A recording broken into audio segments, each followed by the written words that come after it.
A lot of concern, a lot of questions about what's going on with the entertainment facilities in downtown Hamilton. In light of the fact that, of course, the renovations are going to be extensive, and they basically told the tenants that they're going to have to find other places to go play. The Honey Badgers, the basketball team, are gone. They've moved the franchise now to Brampton. The Bulldogs are cutting a deal with, they think, this next week or so with the city of Brantford to move the Bulldogs there. We're told the deal is going to be for at least 3 years with options to extend that if they want. So what's happening to Hamilton? Our next guest hopefully can shed some light on that. Jasper Kajavsky is a member of the Hamilton Urban Precinct Arts and Entertainment Group called Hugh Peg and joins us on the program to talk about it. Jasper, thank you for the time. Good to have you on the show again. Thank you very much, Bill. Good to join you. Well, right off the bat, I'm going to culminate a number of emails, with all of them with questions about what's gone on in the last little while. With the Honey Badgers gone, I guess the Toronto Rock looking for another place, and expected that the Bulldogs are going to be in Brantford for, well, we don't know how long right now. Are we going to get a refurbished arena in a couple of years and no major tenant? No. Number one, the renovation is expected to take approximately 20 months. It will start in the fall of 2023. Absolutely clear that the Toronto Rock are very excited about returning. They're going to have to relocate for 2 years. Construction is tough. It's always hard, but the bottom line is it's the right project for Hamilton to maintain what was formerly Copps Coliseum as a reborn Coliseum in the heart of the downtown core with the big number of seats to do the big shows. So the Rock will be back. We look forward to welcoming the Bulldogs back, and we think it's going to be an extremely successful project in the long term for all of the people, not just in Hamilton, for everybody in Southern Ontario. But Jasper, Mr. Adlar has told us that you've had no contact. The city has had no contact with him. There's not even a discussion about a return date or a contract or some sort of a lease. That's why I'm supposing why the Brantford deal, when it finally happens, is they say for 3+ years.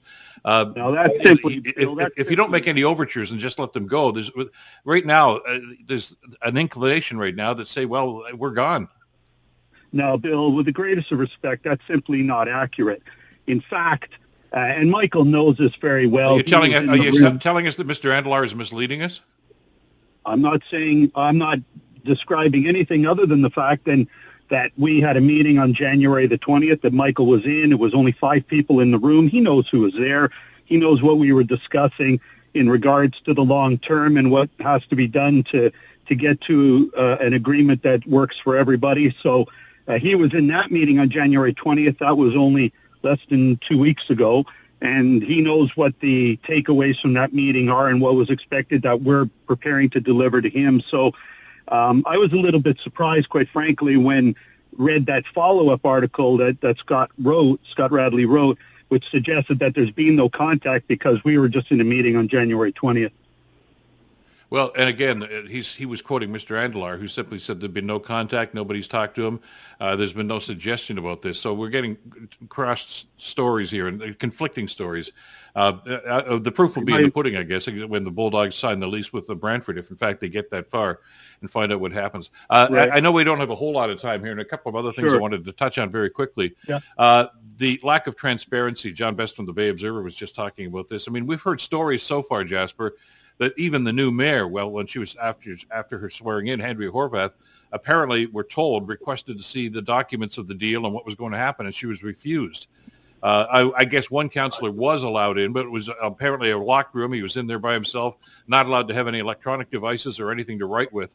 What's the secrecy? Are the nuclear codes in here? This is a very important part of Hamilton's future. Don't we have a right to know what's happening? From our perspective, first of all, we don't tell the city what their rules are in terms of how they discuss documentation inside City Hall. That's not for us to tell them what to do. From our perspective, we have nothing to hide. Almost virtually all of the essential business elements of this deal are public in terms of the land transaction, the arena, the minimum numbers that are going to be invested into it, the length of the deal, et cetera, et cetera. So from our perspective, it's out there. The city is free to disclose whatever are within their rules to disclose. In terms of deals that the city does, I don't believe that everything is public. I don't think all the aspects of the airport deal, for example, have been made public, and there are other deals there where there's certain proprietary information. From Hugh Prick's perspective, we think it's all out on the table, and we're happy for people to be aware of everything that we're doing, as long as it, from the city's perspective, meets their legal requirements, and that's for them to tell you about. We certainly don't speak on their behalf on that, but we don't think there's nothing secret about this deal. Well, okay, we'll have to agree to disagree on that from what we've been told, and especially from some of the elected officials.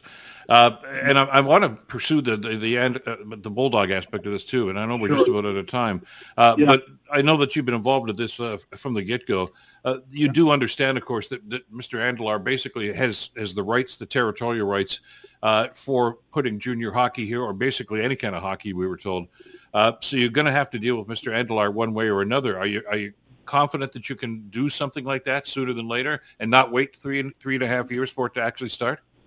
Yeah, that's exactly what we were talking about on January the 20th and what flows from those meetings. We want the Bulldogs back. We look forward to welcoming the Rock back and having a vibrant arena which has huge numbers of concerts and other things. So we want the Bulldogs back, and that's why we were talking to him throughout the process.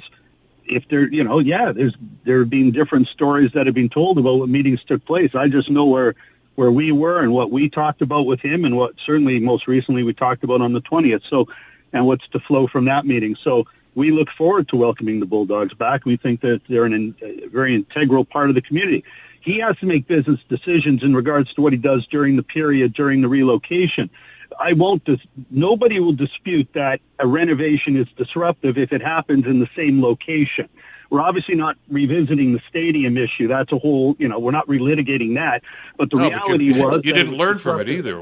We're doing the same thing all over again. No, Bill, we're not, because the difference there is, and I'm not getting into a debate about the location of the stadium. My cards are on the table. I supported the Harbor. I'll tell you what, we're going to have to pick this up a little bit later on, Jasper, because there's some clarity here that I think has to wash over this whole process for a lot of people's sakes anyway. So I appreciate you taking some time today. We're tight against the clock, but we will pick this up at a future date. Jasper from the group, the Urban Precinct Group.